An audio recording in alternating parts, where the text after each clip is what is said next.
Bad Chad Customs built its reputation on wild car builds and even wilder personalities. Millions watched Chad Hiltz tear apart rusted metal and turn it into rolling art. But behind every frame, every weld, every finish machine, there was a woman most viewers barely noticed. Jolene McIntyre kept the shop alive in ways the cameras never fully captured. Who was really running things at Bad Chad Customs? The answer is more surprising than anyone expected. Keep watching. Kingsport, Nova Scotia, is not a place most people could find on a map. It is a small, quiet community on the shores of the Minas Basin. The kind of town where everyone knows their neighbor, where the winters are long and the summers are short, where people work hard and do not talk about it much. It was here, in this unassuming corner of Atlantic Canada, that one of Discovery Channel's most unexpected success stories was born. Bad Chad Customs did not start as a television show. It started as a dream and a garage. Chad Hiltz had been building custom cars for years before any camera crew arrived. His style was raw and unfiltered. He took vehicles that most people would have sent to a scrapyard and turned them into something extraordinary. Word spread. People took notice. And eventually, so did the producers at Discovery Channel. But long before the production trucks rolled into Kingsport, another person was already doing the unglamorous work of keeping that dream alive. Her name was Jolene McIntyre. Jolene grew up understanding what it meant to work. She was not someone who arrived at Bad Chad Customs looking for fame or television exposure. She arrived because she cared about the work, about the shop, and about the person building it. Her connection with Chad Hiltz went deeper than a professional arrangement. They were partners in life. And in the way that real partnerships work, that connection slowly extended into every corner of the business. In the early days of the shop, Jolene's role was informal. She helped where help was needed. She organized when organization was lacking. She tracked costs when the numbers started to blur. She answered calls that Chad was too busy to take. Nobody gave her a title. Nobody handed her a job description. She simply showed up every day and did what needed to be done. That quiet reliability would become the foundation of everything Bad Chad Customs would later achieve. People who watch the show closely, not just casually but closely, notice something that casual viewers often missed. In nearly every episode, somewhere in the background or briefly on screen, there was Jolene. Not performing, not seeking the camera, just working. That consistency was not accidental. The shop's day-to-day operations required more than mechanical skill. They required scheduling, budget management, client communication, parts sourcing, vendor relationships. These were not minor details. In a small custom shop operating on tight margins, these details were the difference between finishing a build and failing to deliver. Jolene handled them. She kept the financial side of the shop organized at a time when the creative side was constantly pulling in every direction. She tracked what money was coming in and what was going out. She made sure that the enthusiasm driving each project did not outpace the budget supporting it. For a shop like Bad Chad Customs, where ambition regularly exceeded resources, that kind of oversight was not a background function. It was a survival function. Beyond the numbers, Jolene also served as the shop's emotional anchor. Custom car builds are stressful. Deadlines slip. Parts do not arrive. Clients change their minds. Tempers run short. In those moments, the ability to stay calm and focused is as valuable as any mechanical skill. Jolene had that ability. She did not raise her voice when things went wrong. She assessed, adjusted, and moved forward. That steadiness kept the team functional during the moments when pressure threatened to break things apart. She also understood Chad in a way that few others did. She knew when to push, when to step back, and when to simply be present. That kind of knowledge, the kind built over years of real partnership, does not appear on any organizational chart, but it shapes the outcome of everything. By the time Discovery Channel came calling, Jolene McIntyre was not a newcomer to Bad Chad Customs. She was woven into it. Her fingerprints were on the finances, the scheduling, the client relationships, and the culture of the shop itself. The cameras would eventually show viewers a glimpse of her. But a glimpse was never the full picture. But as the cameras moved in and the show grew bigger, Jolene's role began to shift in ways nobody saw coming. Bad Chad Customs premiered on Discovery Channel and quickly found its audience. Viewers were drawn to Chad Hiltz's personality. Unpredictable, passionate, and deeply skilled. His builds were unlike anything else on television.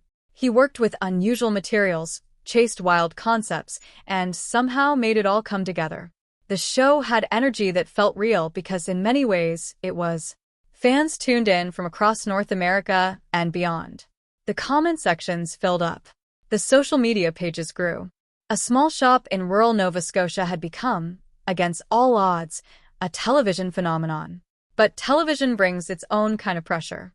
Production schedules are rigid. Episodes need content.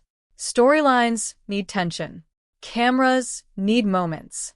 And in the world of reality television, the moments that get chosen for broadcast are not always the most important ones.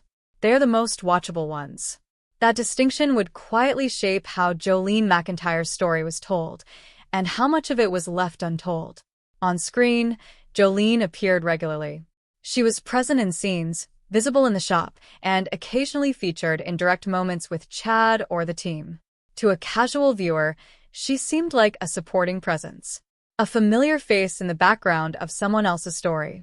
But behind the camera, the reality was different. When production crews arrived in Kingsport, the shop did not pause. Builds still had to be completed. Clients still expected their cars. Suppliers still needed to be contacted. Budgets still had to be tracked. The business did not stop because a television show had moved in. Someone had to manage all of that while the cameras were rolling. That someone was Jolene. During active filming seasons, her responsibilities expanded significantly. She coordinated between the production team and the shop's actual workflow, two systems that did not always move at the same speed or toward the same goals. Television production wanted compelling moments. The shop needed completed builds.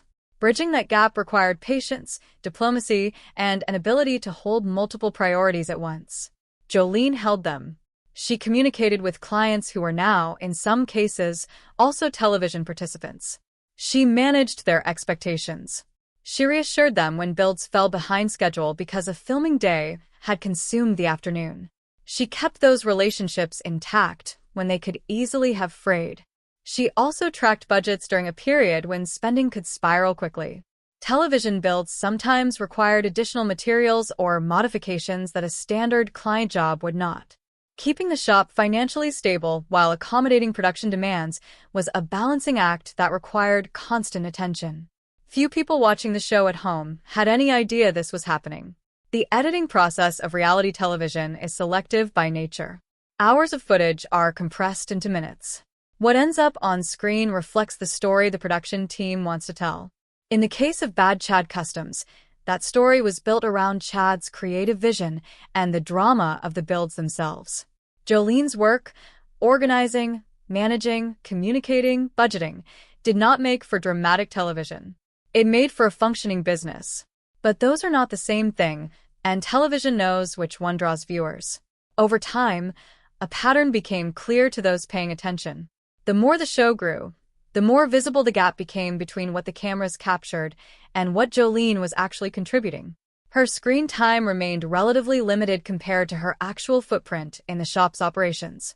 The work that kept the lights on and the builds on schedule was happening just outside the frame. Some fans noticed. Forum threads began appearing that specifically called out Jolene's behind-the-scenes role. Comments on social media acknowledged that the show would look very different without her steady presence managing the parts the audience never saw. It was a quiet acknowledgement from an audience that was more observant than the production may have expected. The emotional weight of this chapter is not one of resentment or grievance. Jolene never publicly complained about her level of recognition. She continued to work, continued to contribute, and continued to be the stabilizing force the shop depended on. That steadiness, in many ways, only made the contrast more striking. A woman was carrying a significant portion of a nationally broadcast television operation, and most people watching it had very little sense of how much. Then came a moment that forced everyone, including the audience, to finally pay attention to exactly how much Jolene was holding together. Every car that rolled out of Bad Chad Customs carried a story. Viewers saw the welding sparks and the finished chrome. They saw Chad standing back to admire the work, and they saw the client's reactions when the reveal happened. Those were the moments television was built for. But before any of those moments existed, a long and unglamorous process had to unfold. And that process ran through Jolene. Custom car builds are not simply acts of mechanical creativity. They are logistical operations. Each project begins with a client conversation, understanding what they want, what they are willing to spend, and what timeline they expect. That conversation requires skill. It requires listening carefully, managing expectations honestly, and making promises that the shop can actually keep. Jolene was often the first point of contact in that process. She helped translate a client's vision into something the shop could realistically execute. She understood the gap between what people imagined and what was financially and mechanically possible. Her role in those early conversations quietly shaped the scope of every build before a single bolt was turned. From there, the sourcing process began. Custom builds require parts that are not always easy to find. Rare components, discontinued hardware, specialty materials. These things do not appear on a shelf at a local auto parts store. They require research, networking, and persistent communication with suppliers and private sellers across the country, and sometimes beyond. According to accounts from fans and observers who followed the show closely, Jolene was deeply involved in this sourcing process. She tracked down leads, made calls, and coordinated deliveries to make sure the right materials arrived at the right time. Without that coordination, builds could stall for weeks waiting on a single component. In television production, a stalled build is not a minor inconvenience. It is a threat to the entire filming schedule. Several builds from the series stand out as examples of what this coordination looked like in practice. The shop regularly took on projects that were ambitious beyond what a casual viewer might assume. Some builds involved significant structural modifications, custom fabrication from scratch, or sourcing of parts that had not been manufactured in decades. The degree of planning required to execute those projects was considerable. Jolene kept that planning moving. She tracked budgets across multiple active projects at the same time. She maintained communication with clients throughout the build process, updating them on progress, flagging delays, and ensuring that the relationship stayed intact even when timelines shifted. She worked with Chad to prioritize which jobs needed to move forward and which could wait. That kind of project management is a professional skill. In many industries, it is a full-time job with a formal title and a significant salary. At Bad Chad Customs, it was simply what Jolene did. As the show progressed through its seasons, fan communities began documenting this more systematically. Online discussions emerged that specifically analyzed episodes for evidence of Jolene's involvement. Viewers rewatched scenes and pointed to moments, a phone call in the background, a conversation about costs, a logistics decision made quickly on camera, that revealed a level of operational awareness that went well beyond being a supportive presence. These discussions grew over time. They were not fringe conversations.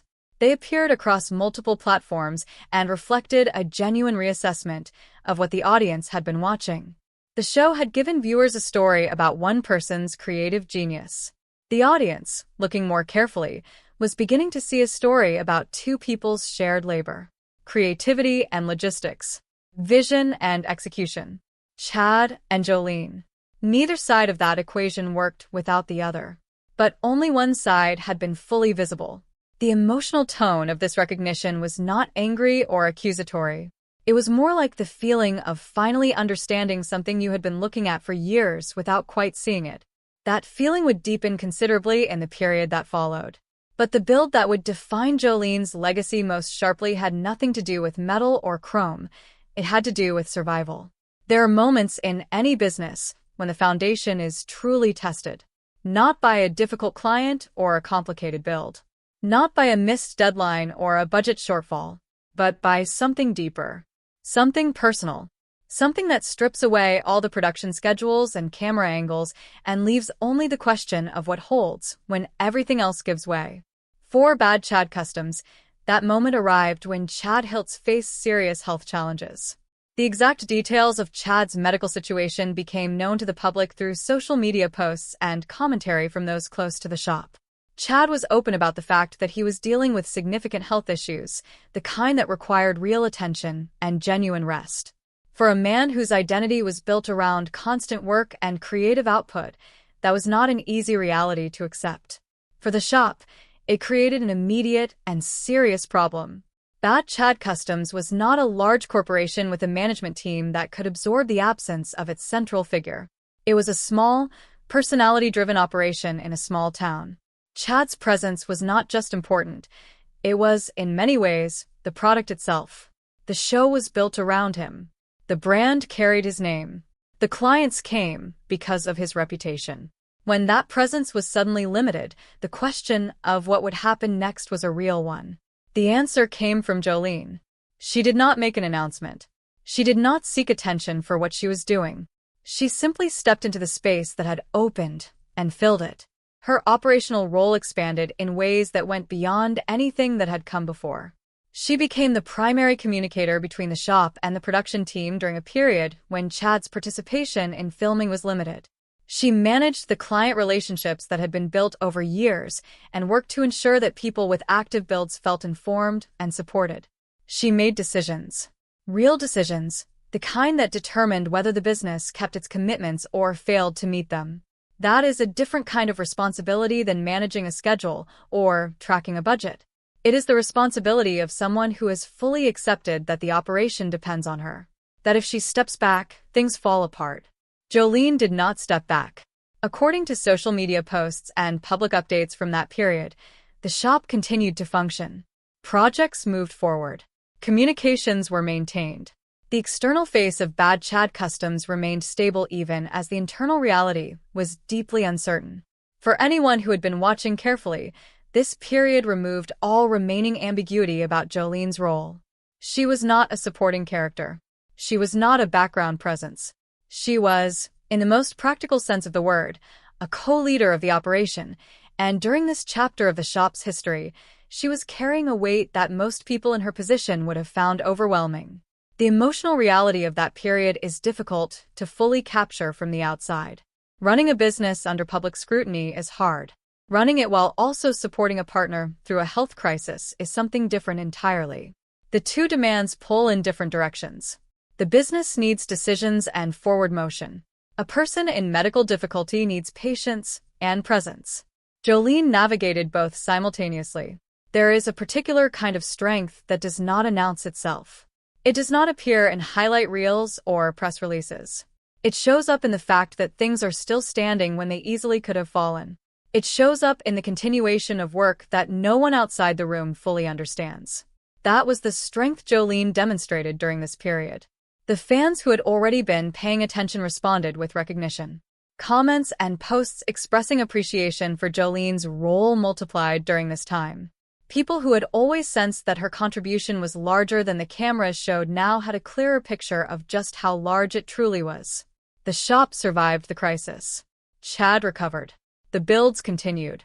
Bad Chad Customs remained on the air and continued to attract viewers. But something had shifted in how at least part of the audience understood the story they had been watching. When the dust settled and the shop was still standing, one question remained. Would the world finally see Jolene McIntyre for what she truly was? Stories about creative people often follow a familiar shape. There is a visionary at the center.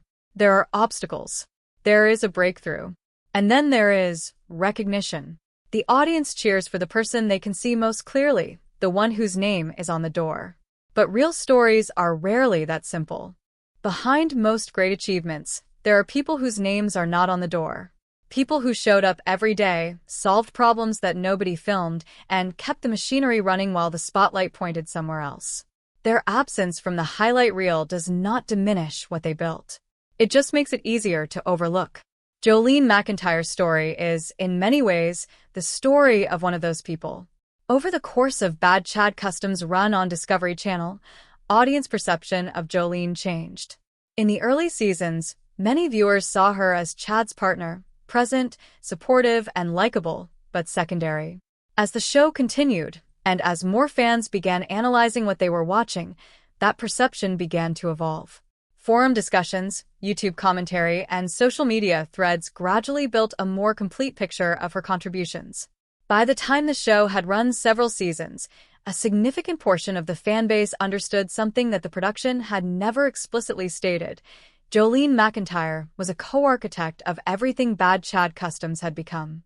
That recognition, while not universal, represented something meaningful. It meant that the story had not been entirely lost, just temporarily obscured. The cameras had captured more than they intended to, and an observant audience had pieced together what the editing had left out.